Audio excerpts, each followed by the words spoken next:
Hi everyone and welcome to Motor Vlog. Let me explain why driving a motorcycle is healthier than a car and why I first assumed otherwise.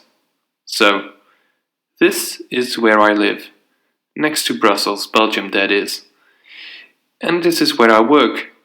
I spend about an hour a day going back and forth commuting by motorcycle. A quick calculation. I work 5 days a week and have 25 days off each year, plus about 5 holidays. That gives me about 230 work days a year, which equals 230 hours of commuting every year.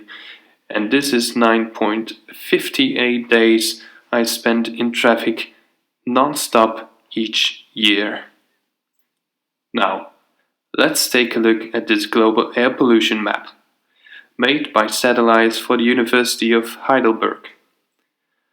Belgium is right in a nitrogen dioxide hotspot, rivaled only by China and the northwest of the US. But it gets worse. Let's take a look at Belgium and Brussels. Do you understand my concerns? My first reaction, panic. I need protection against that dirty stuff. And I found this motorcycle gear sold by a company from the UK, the Res Pro City Mask. Surely, as a motorcycle, I was more directly affected by air pollution driving behind all these cars. That must be worse than all the car drivers, right?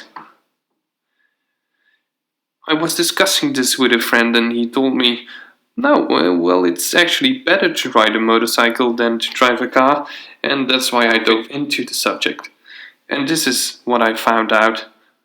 In the World Health Organization study, the full link is provided below. The study is called Health Effects of Transport-Related Air Pollution. The first major fact I found was this. Several studies found evidence that air pollution causes respiratory problems such as asthma and increases the chance of heart attacks. Specifically for Belgium, it shortens our lives for about 1 year, and worse in heavily polluted areas. The second fact I found. General air pollution has been decreasing since the 90s, while the amount of cars has been increasing. But an important issue here is of course traffic congestion, which has been increasing heavily the past decades. And furthermore, you can see air pollution peaking heavily during mornings and evenings, so you can still assume air pollution poses a major risk. But thirdly, and most importantly, several studies found that the air inside cars is many times more pollutant than the air cyclists and pedestrians breathe at the same measurement positions. Both cars and underground railways are by far more unhealthy ways of transport. But, of course, this isn't a complete picture.